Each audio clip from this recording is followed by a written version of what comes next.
opening tip. Amin. Come on, man. Your attempted American Ninja Warrior aired on Levitar today. Did not make it very far. Now, I'm going to just cop to the fact I probably couldn't have gotten 2 steps, so I'm not one to judge, but maybe I'm judging. I would have thrown on my back for sure. Wait, it moved? It moved. The platform spin. I'm going to cop to the fact that once that clip aired, I watched it like 7 times, being like, how did he fall off a platform? Only 7? But you can tell it swivels. Yeah. And did you not know that, or? No, look, there's a lot going on. Wait. I heard you on the Lebitard show say, I am a pro. That was a new obstacle. They hadn't had that before. Okay, because I heard you say you knew the show. I think I always watched the show, but what Mike Ryan did was closer to what every other episode of American Ninja Warrior has as far as the first obstacle. So they gave you like a special one. It was just new. I don't call it special. I just say special. Special. Welcome to The Jump. This is not American Ninja Warrior Breakdown podcast, although it kind of could be. I'm Rachel Nichols. So happy to have Jorge Sedano joining us today. And yes, America's greatest ninja, there it is. Amin Elhassan. Plus, Bill Walton is coming by in a little bit. So who knows what's going to happen on today's show? You falling off a platform, probably not the craziest thing that's going to happen today. Bill Walton stopping by. So for the last month, everywhere I go, everyone keeps asking me what I think is going to happen in free agency this summer. Where is LeBron going? Where is Paul George going? Are we going to get another super team to battle the Warriors? And my answer is always the same, that the first domino to fall will actually be Kawhi Leonard. Until we know whether Kawhi is going to stay with the Spurs or if he is potentially on the move to a place like Boston or, I don't know, his native L.A., well, it is hard for LeBron or even PG to make their own decisions. And the fact that we're even talking about Kawhi like this, I know it really frustrates and scares Spurs fans. I get it. And it is certainly not something that even a year ago we ever would have expected. But the facts are the facts. Kawhi suffered an injury, and he and the organization took extremely different views on how to treat it and when he should come back from it. According to reporting from Ramona Shelburne earlier this spring, the two sides still can't even agree on what the injury was. The facts are that Kawhi spent long stretches away from the team this season, and yet for a good chunk of that time, the Spurs wouldn't even list him as hurt on the daily injury report. Instead, they said he was missing games due to, quote, return from injury management, whatever that means. The facts are, there was a players' meeting in the locker room in March when Kawhi's teammates asked him for answers on what was going on.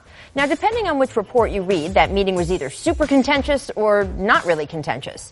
But everyone acknowledges it did happen right around the same time that Tony Parker did tell reporters he had the same kind of injury as Kawhi did, but, quote, mine was 100 times worse, implying, of course, he is back on the court and Kawhi was not. And all of these facts could be wiped away by another fact. Hey, the Spurs can offer Kawhi a Supermax extension this summer for $219 million over 5 years. If they make that offer, Kawhi is expected to take it. No one turns down $219 million. And then all is okay in Spurs land. Kawhi can't go anywhere for at least a year, according to the CBA, and LeBron and Paul George and whoever else wants to move around this summer will have their answer. But in a new report out today, our Adrian Wojnarowski makes clear that the offer from the Spurs is far from automatic. Woj says Kawhi came back to San Antonio last month for a memorial for Greg Popovich's wife, and that Pop and Kawhi are expected to meet again in the next couple weeks to talk about his future. And here's the key next section from Woj. Quote, the Supermax contract offer won't come without significant repairing of the relationship. History suggests the Spurs could want to see Leonard return to the active lineup, see him reinvested fully into the program. To think Popovich will walk into a room after months of discontent and immediately drop that $219 million on Leonard goes against every way the Spurs have operated. And that's so big, because if the Spurs don't make Kawhi that offer, if I'm him, I'm not looking to sign something for less money, and then they would have to look to trade him. Let me know. Woj makes it clear San Antonio doesn't want to trade Kawhi Leonard, but as he also notes, Kawhi has a player opt-out next summer. So if there's no extension, then the Spurs, an organization that doesn't typically attract big, huge free agents, can't just stand by and lose him for nothing next summer. So a trade to another team would have to be on the table, which would in turn affect everyone else spending the summer trying to figure out what team they should play for. So really, I don't know. Maybe fans should just stop asking all of us what's going to happen with LeBron and in free agency and all of that altogether. They should just ask Greg Popovich and Kawhi Leonard. I mean, what do you think the chances are that Kawhi is a Spur this coming opening night? Well, I mean, it all comes down to that contract, but if that report is accurate, it almost sounds like an assassination of Kawhi Leonard's character. Like, now you're not certain about him? Now you, wait a second, I have to sit down and talk to him before I offer him that money? No. He earned that money. He earned that money being one of the best players in the league, being as low maintenance as it can get. And in this particular issue, an injury-related issue, that he has with this team and this team's medical staff, because of past injury-related issues that this team's medical staff have let him down on, you're going to all of a sudden start to pull the strings. Look, this is the Spurs game to play and the Spurs game to lose. You want to offer that money? Fine. You want to play around and think he's going to take a smaller offer or even have to negotiate to get to that money? Kiss him goodbye. And then have fun trying to fill that hole for the next decade.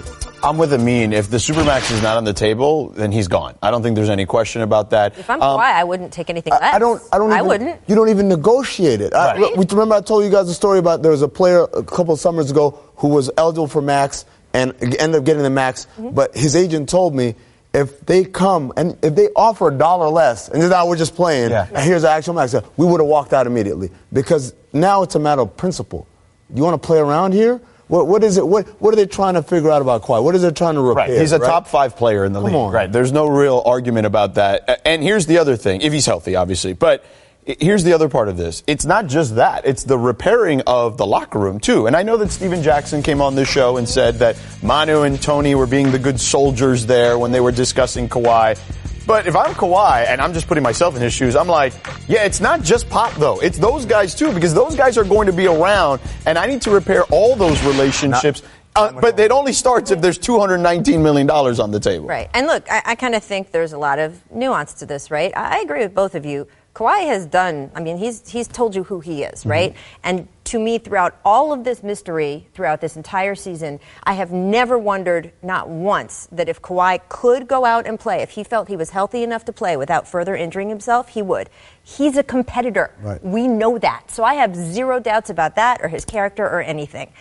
I do think that contracts are for the time going forward, especially a 5-year, $219 million contract. That's not just a reward for past efforts. And that the organization, if they sign that contract with him, they are putting themselves in being in the Kawhi Leonard business for the next 5 years. That is a 27. huge, again, he's 27. That is a huge decision to make. That is a huge commitment of your resources.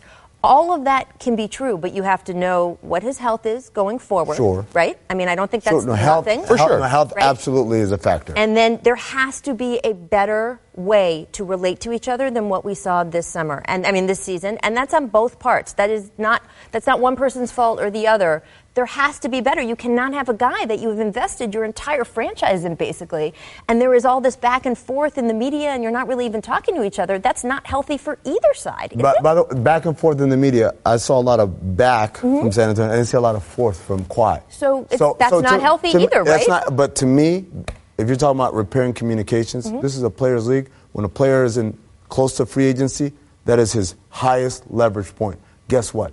All the onus is on San Antonio to do. Baby, I'm sorry. Baby, I didn't mean it. Baby, that was just nothing. Baby, that was noise, right? They don't have any leverage to be like, well, you didn't communicate. Oh, you don't like the way I communicate? You know who likes the way I communicate? Magic Johnson likes the way I communicate. Yeah. No? We'll have to see. We'll have to see what's important to him, right? So I don't know. We told you late in yesterday's show that Kyrie Irving is not considering extension with the Celtics right now because, quote, contractually, it just doesn't make any sense. And he is right about the financial side of things. So before people take this off and run with it, you can see, right? I think we have a full screen here about how the money and it's different and all of that stuff because it does not make sense to sign an extension now when if you just wait a summer, you could get $80 million more with the same team. Right. That would be not smart. 31 from another team, by the way. I think anyone who's giving Kyrie a hard time about that quote does not understand math. And if you don't understand what $80 million is, just feel free to give some of that to me. Do you see Kyrie with the Celtics long term? Do you think this is indicative of anything? Oh, I don't know if this is indicative of anything. I just think that Kyrie has seen himself in one organization for a long time in Cleveland and then realized the business of basketball, right? He said, I need to go. Here are the places I want to go. And I think he is in that mode of, where do I want to go? Where do I fit in? Do I fit in here? Look at how far this team went without me. I think all those things are on the table for him, and that would just be a natural human reaction. Sure. So is he committed long-term to the Celtics? He's as committed as he has to be to the Celtics. Beyond that, he's going to see what his options are. Yeah, this contract stuff has nothing to do with the answer to this question, right? The contract stuff is, even if he was Celtic for life. Right. And I'd like to be a Celtic for life for $80 million extra. Yeah, exactly. Sure. Right? Those are two separate things. If he's tattooing Red Auerbach and Lucky on his chest, like right. He's still, I need $80 million extra dollars to pay for that tattoo. Pretty much. But I heard Danny over there. Do I see him? Give me $189 million. Well, that's the funny thing about it, is do I see him there long term? I don't see him leaving on his own accord. Mm-hmm. But I know what you're getting at. Look, Danny already showed you what loyalty means to him. If I can get something better, I'm going to go out and get something better. Maybe Kawhi? Maybe Kawhi. And that's, we were just talking about Well, here's the thing. That's the other thing in Woj's report, that the Celtics did make a trade offer for Kawhi Leonard around the trade deadline. It was not included in that report that Kyrie was involved, so don't get that wrong. Right. But they did make an offer, and look, we know Danny Ainge, as you said, he will do anything he has to. And because of that, because I think players around the league know that, they have seen that, with all teams, I think they're getting smarter and smarter about looking out after their own interests first. We talked about Kawhi, health permitting. That's a guy who threatened to have knee surgery and then ended up having knee surgery. Kyrie. Yeah, so let's not also skip over his health concerns. Sure. And, talk about investments in the future. Ask Isaiah Thomas how that go in Boston. Yep, right? absolutely. So don't put it past Danny to wheel and deal. What are those knees looking like, right? Like, I think that you have to do due diligence on that end, too. Yeah, everyone's going to wait through this next season. It's going to be interesting. See, just because they're not playing basketball on the court, there's still a lot of stuff going on. Always. Including, coming up, would it be smart for Paul George to stay in Oklahoma City? Because there is a new report from the New York Times on that one. But first, here's a distant replay brought to you by Garmin. It's this date in 1997. And shout out to brand new, again, champion Steve Kerr. Take a look at this. I'll be ready. Looking for Michael Jordan. Checks the clock. 5 on the 24. Here's Jordan. Did not have the shot. Kerr just superb. 5 seconds remaining. In the fourth quarter, the Jazz take a timeout. Well, he wanted it, and he told Michael Jordan in that huddle, if my man leaves to double stepping, I am stepping right into that shot. Yeah, Steve, let it go. That's why he told him he'd be ready this time. You weren't ready the first time. He's had the same haircut for 21 years. That's wild. That's true. That's pretty impressive. By the way, mid-range jumper there. He ain't shooting mid-range jumpers on his team now. Maybe Sean, but that's about it. Livingston. Sean, by the way. Shout out Sean Livingston. We could have like a Sean Livingston Appreciation Day one day. It's a make or miss lead. It's a make or miss. It's a make or miss. It's a make or miss lead. It's a make or miss lead.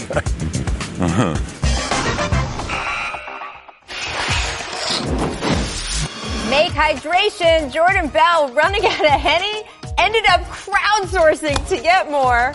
I mean, this is the most valuable parader, right? Forget split the 2 MVP awards. We need 3 MVP awards. I mean, it's close. I mean, Draymond's troll game is so good right now that I still have to give him the slight nod. Right? So, okay. All right. Well, I mean, I think the person who gave Jordan Bell the Hennessy is the most valuable parader. That was who I was giving that award to.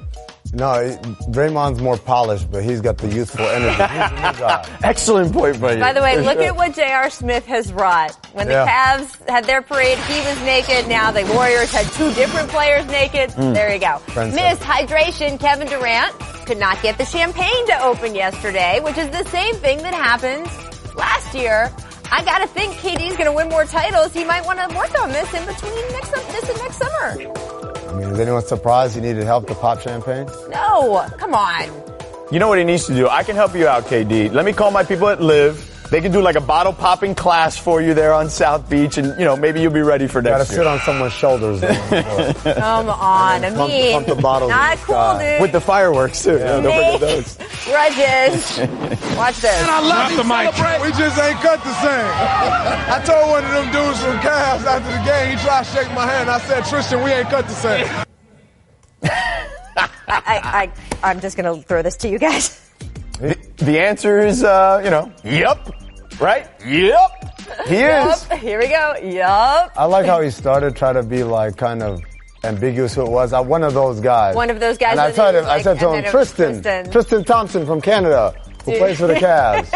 I was one of those guys. The thing I think is funny is how Charles, and I know he apologized for this, Charles Barkley wanted to punch him in the face. Charles, he's you, basically. 100%. Come on. And by the way, when he's done playing basketball, he'll be doing and this. Charles is done with his thing, he will be sitting in that Charles chair. done? Miss Fatigue. Joakim Noah's trainer posted this video of him dunking on Twitter. Do you expect this to be a sign of things to come for next season? Yeah, I want that job. You got to rebound for dunks and just lob it the back. The rebounding job, the video job. There's a lot of jobs going on here. The video job, you got to keep a steady hand or whatever. Right. This guy right here, look at this guy. You're not even rebounding anymore. I know. Just standing still. This is a great job. That is good. Only in America. Yeah. Make recruiting. Josh Hart wasting no time beginning to recruit PG to LA.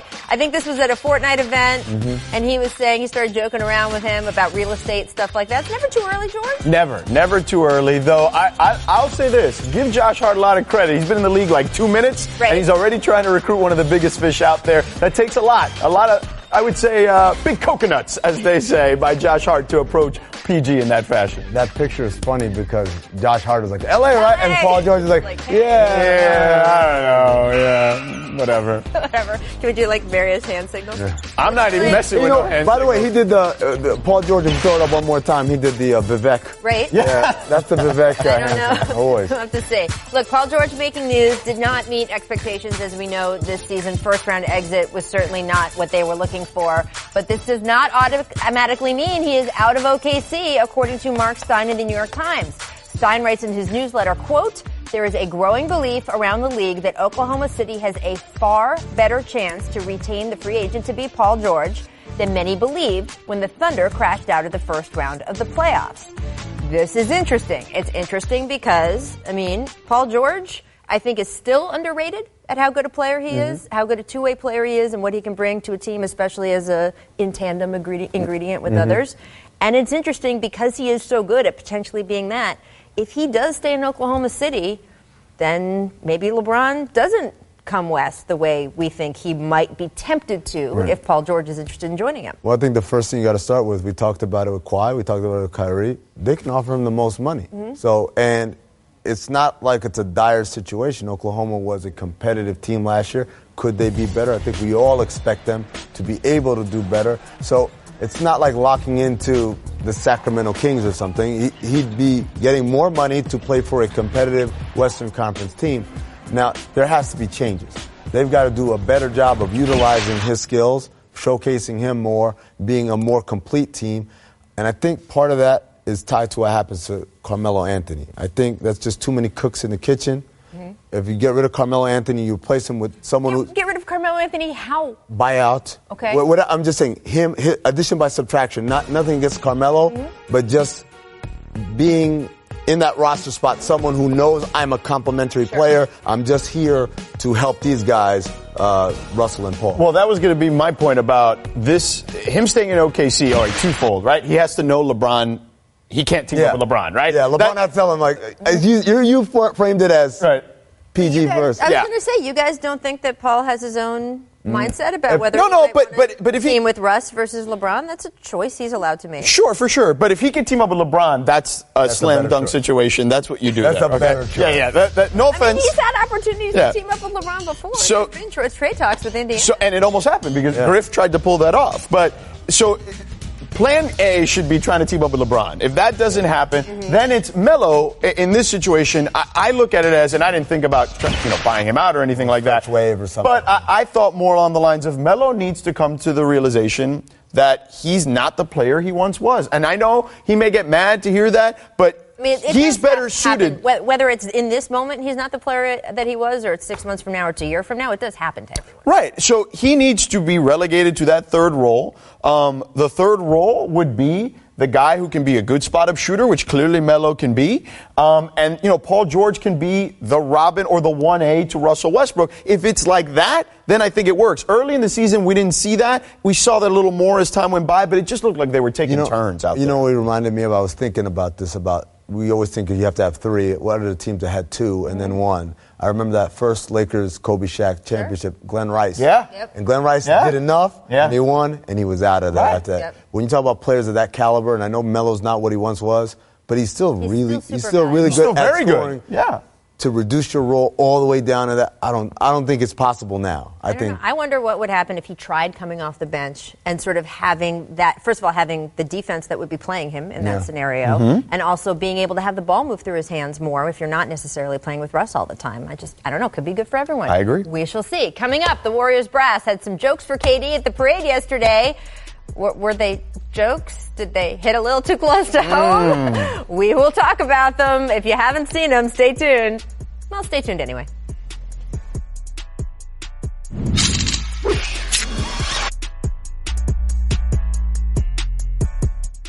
I just saved hundreds of dollars by switching to Geico. I feel like a whole new person. Disclaimer, you will not become a whole new person. This is impossible. You might be able to join a gym or diet program, buy a new wardrobe, get hair implants, but your DNA and physical form will remain the same. Geico waives any and all liability if you attempt to become a new person, except a cyborg. If you choose to become a half-human, half-cybernetic organism with lasers for eyes, the Geico legal team would be cool with that, because, quote, laser eyes are pretty sweet. Pew, pew, pew, end quote. Geico. 15 minutes could save you 15% or more. How do you put this team together and work so well with Steve? And then I heard you tell Kevin Durant he can have whatever contract he wants next year. Yeah, that was just for the media. He can't have anything like that at all. Mid-level. Yeah, mid-level, behind closed doors. Because I think last year he told Steph he could have any contract he wants, too. Yeah, so well, yeah, that was different. He's been here from the run, the way before days. He's earned it.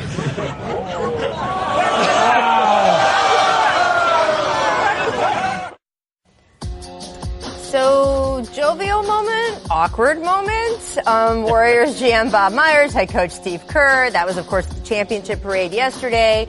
Multiple free agency barbs thrown at the back-to-back finals MVP. Look, this quote, by the way, is from earlier in the day, I think, or is from the day before when he was talking about when the reporters were asking him about why his contract status was a discussion. So this is not in response to Bob Myers or Steve Kerr, but I do think it's interesting that KD was obviously, his face was a little quizzical when all that was going on, and I don't blame him. It was an extremely weird thing to be talking about in public during the championship parade with everyone behind him, and of course that idea that Steph Curry earned it, right? And then KD, you're leaning into every criticism of KD, which is a strange thing to do. We all know Bob Myers is a fantastic general manager. It's just seemed, and Steve Kerr is great touch with his players. Doesn't this seem like a very strange thing from two guys who really do know what they're doing? Look, we led the show with me at American Ninja Warrior. Right. And falling off a cliff. I guarantee you, every single joke people think on Twitter, like, ooh, that really stung them. I'm in a group chat with my friends, and I got obliterated. Like, that's where the real jokes happen. The jokes that happen in an NBA locker room amongst people who are in close quarters are way harsher than any public joke that people are doing. So, was it a harsh joke? Maybe, but KD knows who the source is. He knows how they feel about him. I don't think it's a big deal at all. It's harsh to us because we've been exposed to it, much like if I expose what's happening in my group chat. Trust me, I don't want any part of that. Yeah. Much, yeah. To steal a line from Dan Le Batard, insults are the language of intimacy amongst men, right? Okay. Like that, and that's basically what we've seen here right now. Now, it's a little different because we kind of think that KD can be a little sensitive at times, and that's cool. He's acting very human, and I think that his reaction was to giggle at first, and then he was kind of like, "What the, you know what?" Right. Yeah, it was weird. It wasn't like the perfect reaction. Now, I think some of this is overblown, but to quote Draymond about our buddy and colleague Paul Pierce, when it comes to the fans, they don't love you like that, bro. It's always going to be Steph before KD, and you just have to kind of know that going into this. But as far as the way the team handles it, look, clearly that was a joke. But Steph is a day one, though. Like that's the reason. There's a reason, and it goes beyond earning or not earning. It's just like I think about my friends that I have when I was broke, who are my friends now. I'm not going to look at them the same as I look at my friends that I've met doing this. You guys are my friends. Thanks a lot. And that doesn't mean that you guys aren't my friends. We're different friends, Rachel, clearly. Like, you guys knew me after I had money. I mean, look, Tim Kawakami on The Athletic wrote a whole piece about this that posted this morning. I think he's right. I think anyone else who's saying that, this is not going to stand in the way of the contract negotiations. Right. There's no, big rift coming out here. But it was awkward. And KD, as you said, George, he has said, hey, I'm sensitive to this stuff. It doesn't feel good to me. I don't like it. So it is a strange thing to do during the parade, and I wonder if Steve and Bob could have that back. Maybe they would, just saying. Well, the Lakers also stealing off-season headlines, and not for the reasons Magic and Rob Pelinka envisioned. Kyle Kuzma, Lonzo Ball have engaged in a rap beef. Ramona Shelburne was talking about this on the Hoop Collective podcast yesterday. She said she had people in LA, within and outside the organization doing double takes. Here was Ramona's quote. Lonzo makes fun of Kuzma not knowing who his dad is.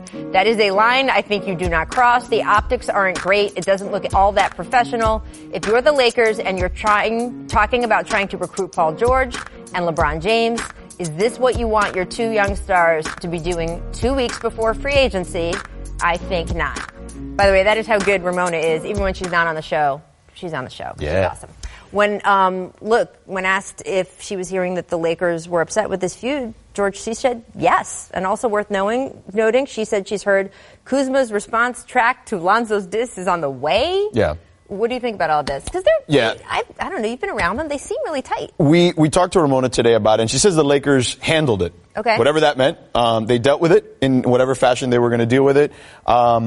Yeah, look, I get it. It's young guys being young guys. It's just what we talked about, right? Insults are the language of intimacy amongst men. But I do think that the timing of it stinks because if I'm LeBron particularly, I don't know about Paul George, but if I'm LeBron, and he went from being the guy, if you remember, taking the pictures before the games and all that stuff, but then he went to military school with Pat Riley and company. And he came out there. That first training camp, remember? He came out there a different man, so much so that he tried to implement a lot of that stuff when he went back to Cleveland. So I think that LeBron at a different stage looks at that and just like, do I have to deal with questions like that when I'm there? Like, I just think those kind of things that I don't think it's going to be the ultimate decision. Like, the diss track isn't going to be the reason he doesn't come to L.A., but I do think it plays a role. But yeah, look at young LeBron. Young LeBron was doing that. Shaq was definitely doing raps and stuff, but it wasn't Kobe's way. So you got to be professional at some point. I think that as you grow up in this league, you learn that. I think this has much to do about nothing. I could see why Magic and Rob are, because, if you're a paranoid? Not paranoid, but just forget about LeBron coming or not coming. Just if you have a certain vision of what you want people to think about your organization, then I could see how something like this would make you uncomfortable. I think it's just good fun between two friends. Ramona said that line crossed the line. Man, Kuzma went to China and took a picture of sunglasses and geotagged it and sent it back. I mean, they clearly have a close enough relationship where they can make those kind of jokes behind closed doors, in front of open doors, whatever. As far as LeBron and Paul George goes, look, if they're not coming, they ain't going to be like, well, I'm ready to start finding homes. And wait, what? The diss track? Oh, no. Dan Gilbert, I'm coming back. Not that, yeah. I think all of that's true, 100%. It's kind of like we were just talking about with KD. It's not going to prevent him from signing because there was a joke at the parade. I do think we heard LeBron for the last week talk about wanting to play with smart, high IQ players. Yeah. Right? You can be an immature person off the court, and when you step on that court, be a smart, high IQ player. I agree. And by the way, you will find no one who has rep for Kyle Kuzma more from Summer League on than me. I think he is fantastic. Yeah, he's great. I don't know Lonzo that well, frankly, but I've had some very good conversations with him. I'm not saying that these two guys aren't smart. I'm saying it is not smart to engage in this kind of behavior, especially at this time, and that is just all being thrown in the hopper. That's it. It is not going to be the decisive thing. It's just in the hopper. No, I was just referencing what you said. LeBron says he wants to play with smart, high IQ players. I think if he plays with those guys within the confines of a basketball court, they are smart. Yeah. They are mature. They do play the right way. They do know the game. Score is? Yeah, they do know what the score and the clock is, right? What they do off camera and all that, that's different. That's a different kind of maturity and IQ and all that. She'll see. That's what's so exciting. We've been talking about it for a year. Guess what? We're going to know within a month. Couple of weeks. The postseason may have ended earlier than we hoped, but never fear. Clapback season is indeed year-round. Tuesday, a fan tweeted a response to a thread about championship or tank mentality, saying, I see a few Blazers fans talk of trading Dame Lillard because we can't top Golden State. because of that mentality. Can't win a title, so blow it up. That's so annoying. I want to watch his career with us and enjoy the ride wherever he takes us, ideally to that title, which is a very cool, mature fan response. Dame Lillard, though, took that a step further, and he said, careful what they wish for. I love Dame and CJ because they are never afraid to say what they are thinking. What is your reaction to Dame saying that? It's a little different from his usual reactions, right? His usual reactions used to be shut up, or you're just mad, or yeah, I am counting this check right now, right before I get shots up. And this one was more reflective and sobering, and say, okay, is that what you want? Yeah, maybe I should join some other team and join my own super team. Now, here's the thing. I think there's going to be a lot of all-star level talent moved this offseason because so many teams don't have cap space that's the only way to make it work. So there's a lot of blow-up candidates in the NBA, and Portland is one of them. Whether they move Dame or not is a different story, but I don't think it's out of the realm of possibility. Interesting. We will see. Here's what The Jump recommends for today over on ESPN.com. Our staff asked 30 artists. This is so cool. I really cannot tell you to go check this out enough times. They asked these artists to have LeBron come pitch LeBron for their favorite team. ESPN NBA insider Bobby Marks details the offseason outlook for each squad. He is so thorough. I don't care how interested or not you are in the LeBron sweepstakes. This is beautiful artwork and really smart stuff by Bobby. Check it out. Support art. Shout out to art. What does the New York Knicks one look like? It's ridiculous. Sports Center, 6 o'clock Eastern after PTI with Sage and Kevin Negandhi. You can find that on ESPN or the ESPN app. And our next WNBA matchup is today, 7 o'clock Eastern, ESPN2. Washington Mystics taking on the Connecticut Sun.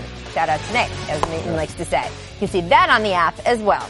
All right. I am so happy every time this man stops down by. one time, please. Two-time NBA Take a champion. shot. Oh, NBA with the Finals left. MVP. Oh, my God. NBA MVP. Hall of Famer. We won all those games. Walton. Go Blazers. Go Right? UCLA. Go Celtics. That's called a hype video, Bill. Come on. By the way, shout out to the font on here. My career has come full circle. I have made it. So happy. Rachel, George, and I know this gentleman down here, but I cannot think of his name. I'm going to let you guess. Well, okay. Hazard a guess. Fred Schmidlap. Close. Luscious Loretta Loose Lips. Ooh, no? yes, we're going with that. Change the font, please. Only my close friends call me Luscious. Please, Kareem. Steve, I'm begging you. Is your name Kareem? You're closer now. Warmer. Okay. Much closer now. There you go. Yeah. Amin Elhassan, George Sedano, Bill Nikola Walton, Jokic. Rachel Nichols. The jump. Bill, you were here. So I haven't been able to jump in 32 years. By the way, this man stands up and he's out of the frame. Air Bill, yes.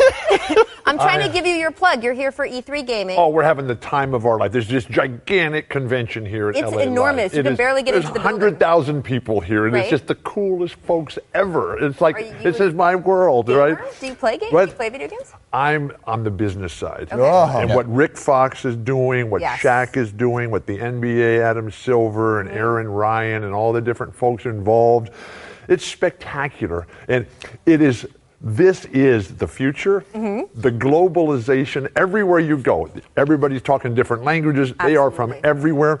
And what ESPN has done, just right around the corner from here, there's a studio that Jordan has made. Not Michael, but Jordan. She's built this studio, and Paolo from Italy runs it, right? And it's this fantastic little room where gamers come in and they play against each other, and then they broadcast it out throughout the world. And so it's all sponsored with our great partners at HP, Hewlett Packard. Yes. And so their Omen division, HP Omen, they're the ones who have put on this fantastic event today. So I'm sitting in this room, the studio back there, right, and it's all dark and it's cool and lit and everything, and there's very cool artwork all over it. And then this constant stream of people from around the world come in, and it's creators, it's gamers, it's business guys, it's journalists, and from all over the world. It's fantastic.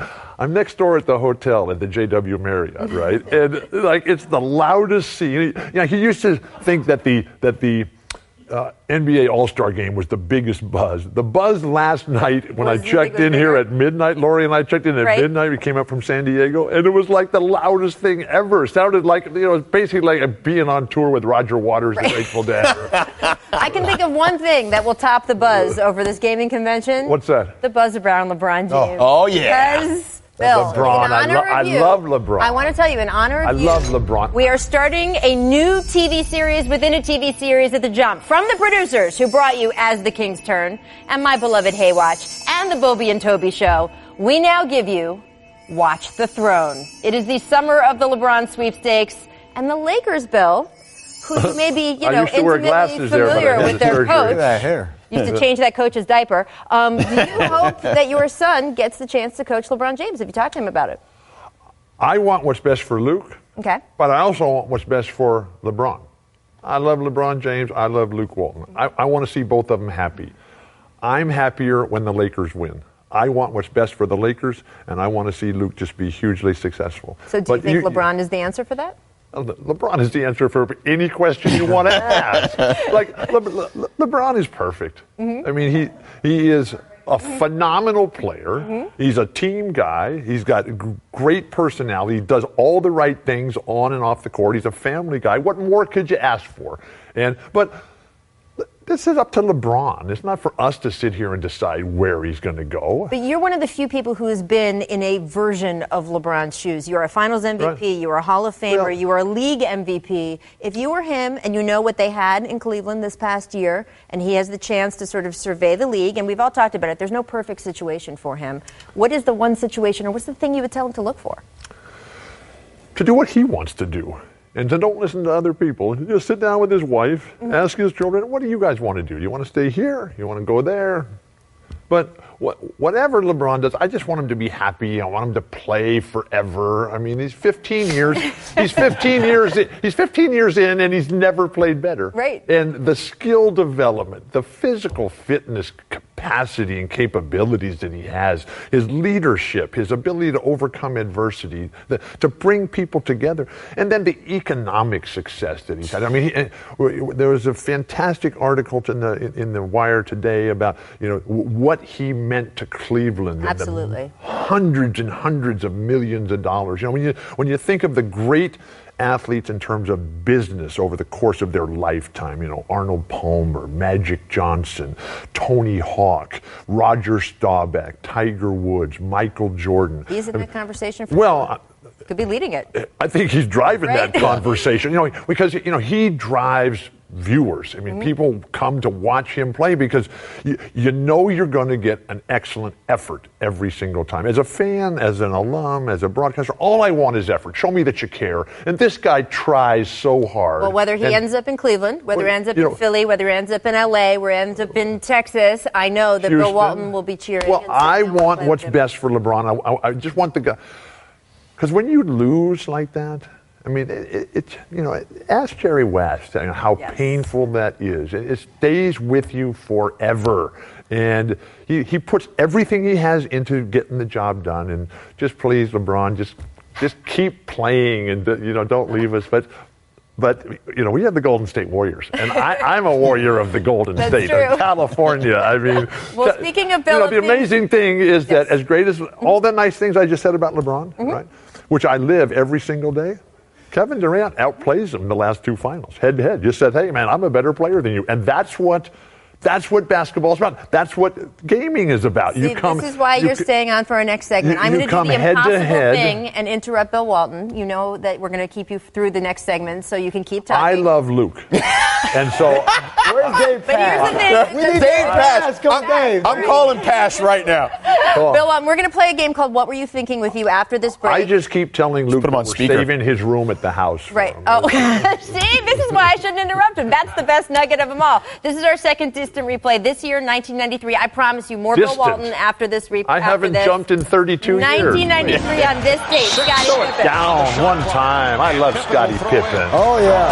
All right, the back of we're on the air still. Give us a break. Scottie Pippen is just Danny Ainge. All right. Now that guy should be in the Hall of Fame. Danny Ainge's butt, basically. Right. That's why you never take your eye off the ball. Right?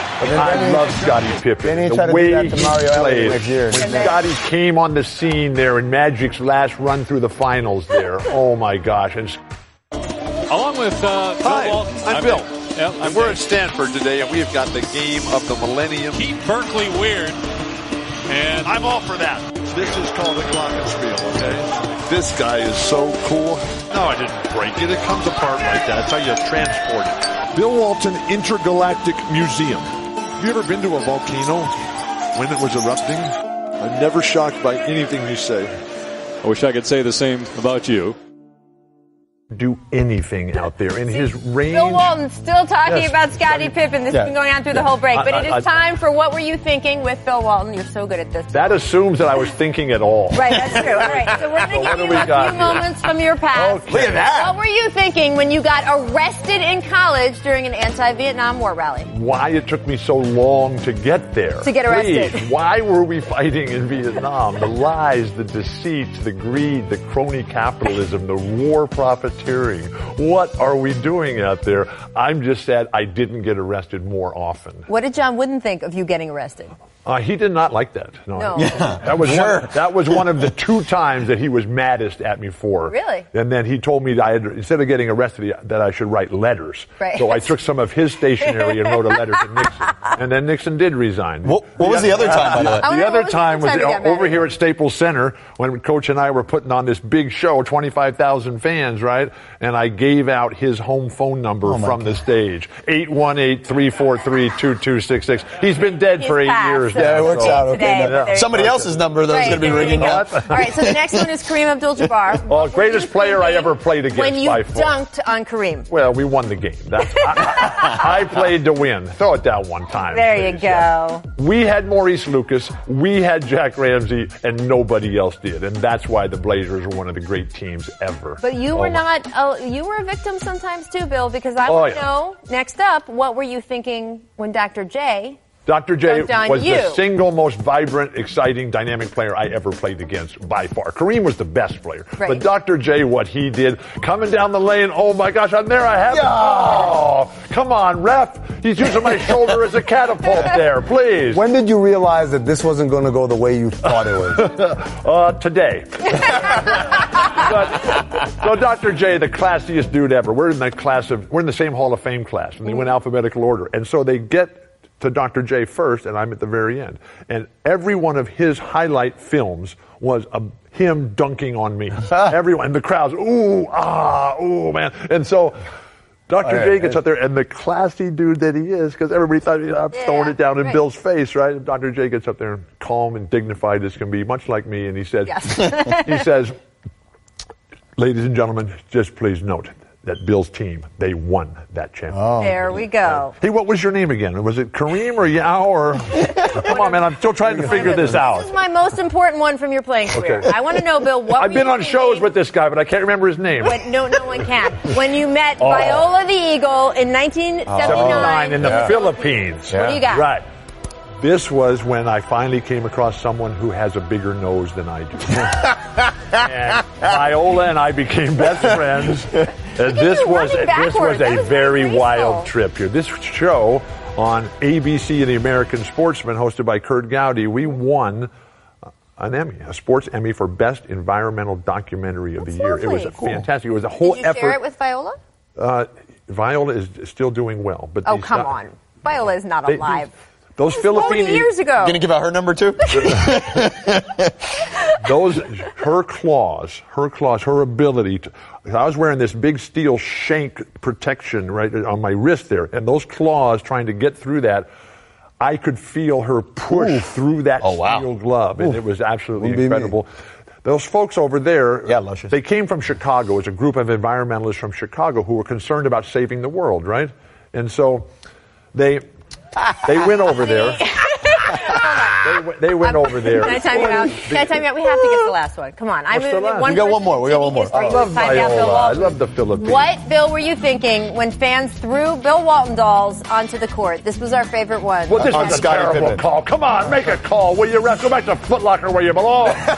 They throw Scottie Pippen out of the game. That's just unacceptable. This is one of the great games in the history of the world. And Rashid, yes, my good buddy, he stepped right in to try to defend my honor. And then they had this giveaway. And Scottie, what are they doing? Please. You cannot do that. Throw the ball on the stand, Scottie. Keep talking. We'll see you tomorrow. I love Scottie Pippen. You got a doll still?